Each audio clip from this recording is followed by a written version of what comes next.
Hello friends, कैसे हैं आप सब। सो वेलकम बैक इन हम तुम के लास्ट पार्ट में आप सभी ने सुना।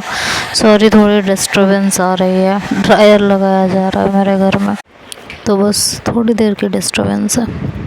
एनीवे, स्टोरी पे आते हैं। हम तुम में लास्ट पार्ट में आप लोगों ने सुना कि राबिया हॉस्पिटल में सबके सामने इस बात को बोल देती है कि मैं पापा यीशु से प्यार करती हूँ और मैं उसके बारे में एक वर्ड फालतू नहीं सुनूंगी,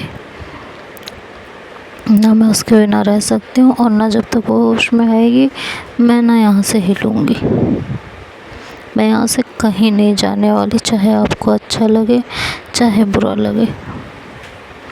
उस बात से मुझे कोई फ़र्क नहीं पड़ता। मैं उससे प्यार करती हूँ, बस करती हूँ तो करती हूँ। तो ये हॉस्पिटल में सब लोग इस बात को सुनते हैं तो सबका ही दिमाग ख़राब हो जाता है कि ये क्या बेहुदा बातें कर रही है, क्या हो गया है ये। तो इधर माही, पायल, सृष्टि सब शॉक में होते हैं कि क्या हुआ है। अंकल आंटी को तो थोड़ा थोड़ा आइडिया रहता है, बुआ भी शॉक्ड होती हैं कि सडन इस तरह से बोलना, पता नहीं सिचुएशन में कौन कैसे रिएक्ट करेगा। तो उसके पापा आते हैं यीशु के और राबिया की तरफ देखते हैं और कहते हैं, क्या कहा तुमने, तुम यीशु से प्यार करते हो। ये कोई मजाक का टाइम है? तुम्हें ये सिचुएशन मजाक की लग रही है? तुम्हारा दिमाग ख़राब हो गया, कुछ भी बोले जा रही हो। कहती है, मैं मजाक नहीं कर रही हूँ अंकल, सिर्फ मैं ही नहीं, यीशु भी मुझसे प्यार करती है और बहुत करती है। मैं उसके बिना कुछ नहीं हूँ और अगर आप लोगों ने मेरे साथ जोर ज़बरदस्ती की तो मैं अपनी जान दे दूँगी। एक बेटी जान से लड़ रही है और दूसरी जान दे देगी। मुझे इस समय अकेला छोड़ दो, मुझे किसी से कोई बात नहीं करनी अभी, कोई भी बात। जब तक यीशु होश में नहीं आएगी मैं यहाँ से कहीं नहीं जाऊँगी, चाहे आप लोगों को अच्छा लगे और चाहे बुरा लगे। बात खत्म। यीशु के पापा राबिया के पापा की तरफ देखते हैं और कहते हैं, इसको लेके जाओ यहाँ से। मैं मजाक के मूड में नहीं हूँ इस समय। मेरी बेटी अंदर बहुत से लड़ रही है और मैं इस तरह का मजाक सुनूं इस समय। तुम्हें समझ में आ रहा है तुम्हारी बेटी क्या कह रही है? तो हाथ जोड़ के खड़े हो जाते हैं और कहते हैं, देख भाई, मुझे भी नहीं पता था, मुझे भी अभी पता चला है। तुम इसे अभी लेके जाओ यहाँ से, मुझे तुम्हारी भी कुछ नहीं सुननी। हाँ, मैं लेके जाता हूँ। राबिया कहती है, मैं यहाँ से कहीं नहीं जाऊँगी, बात ख़त्म। यहाँ से एक कदम कहीं नहीं हटाऊँगी मैं, चाहे जो हो जाए। तो जो है वो कहते हैं कि मैं लेके जा रही हूँ, मैं लेके जाता हूँ, तुम टेंशन मत लो। राबिया चलो यहाँ से। पापा, मैंने बोल दिया ना, जब तक उसे होश नहीं आएगा मैं यहाँ से कहीं नहीं जाऊँगी। नहीं जाऊँगी तो नहीं जाऊँगी। अब दोनों की ही फैमिली गुस्से में होती है, लेकिन राबिया के दिल का हाल उसकी बुआ और बस उसके फ्रेंड समझ रहे होते हैं और कोई भी नहीं। उसकी बुआ आगे आती हैं और राबिया की तरफ देखती हैं और कहती हैं, बेटा देखो, अभी तुम जाओ यहाँ से, ठीक है? जैसे यीशु को होश आएगा मैं तुम्हें कॉल कर दूँगी, तुम आ जाना, मिल लेना। बट प्लीज़ अभी जाओ। कहती, बुआ मैं नहीं जा सकती, मुझसे नहीं होगा, प्लीज़ आप समझने की कोशिश करो। मुझे चैन ही नहीं मिलेगा, कम से कम मैं यहाँ पे हूँ, उनको देख के मुझे तसल्ली है। प्लीज़ मुझे यहाँ से मत जाने दो, प्लीज़ बुआ प्लीज़, मैं आपके आगे हाथ जोड़ रही हूँ, प्लीज़। ईशु के पापा कुछ बोलने वाले थे, लेकिन तभी उसके बुआ बोलते हैं, देखो भैया आप इधर आओ, और राबिया के पापा को भी बोलते हैं कि आप भी इधर आइए, बात सुनिए मेरी। दोनों को लेके साइड में जाते हैं और कहते हैं, देखिए ये जो भी मैटर है ये बात की बात है, इस समय हमारी प्रायोरिटी सिर्फ और सिर्फ ईशु है और कुछ नहीं, और इस बारे में हम बाद में बात करेंगे। अभी फ़िलहाल हमें बस ये देखना है कि ईशु को होश आ जाए। राबिया इस समय यहाँ से कहीं नहीं जाएगी। आप लोगों को ये रिश्ता एक्सेप्ट हो चाहे ना हो, लेकिन एक बात फॉर श्योर है कि वो ईशु से बहुत प्यार करती है, वो दिख रहा है, और ऐसे में वो ईशु को छोड़ के हरगिज़ नहीं जाएगी, चाहे जो हो जाए। तो इस मैटर को बढ़ाने से अच्छा है कि अभी हम शांत रहें। अगर वो यहाँ रुकना चाहती है तो रुकने दीजिए, वैसे भी किसी का कुछ बिगाड़ तो रही नहीं है ना। चुपचाप यहाँ बैठी तो है।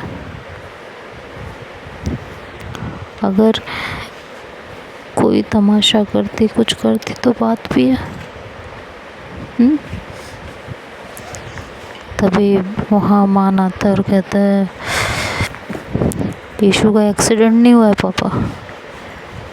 ये सुन के सभी चौंक जाते हैं और कहते हैं कि व्हाट। उसके पापा कहते हैं, क्या क्या क्या बोला तुमने? कि पापा उसका एक्सीडेंट नहीं हुआ है, उसका किसी से झगड़ा हुआ है, मैं उस गली को देख के आ रहा हूँ, आपने शायद नोटिस नहीं किया होगा, हड़बड़ाहट में या कुछ, मैं अभी पूरा मुआयना करके आ रहा हूँ। एक्सीडेंट नहीं था पापा, उस छोटी सी गली में एक साइकिल जा सकती है मुश्किल से, ना बाइक और ना कार।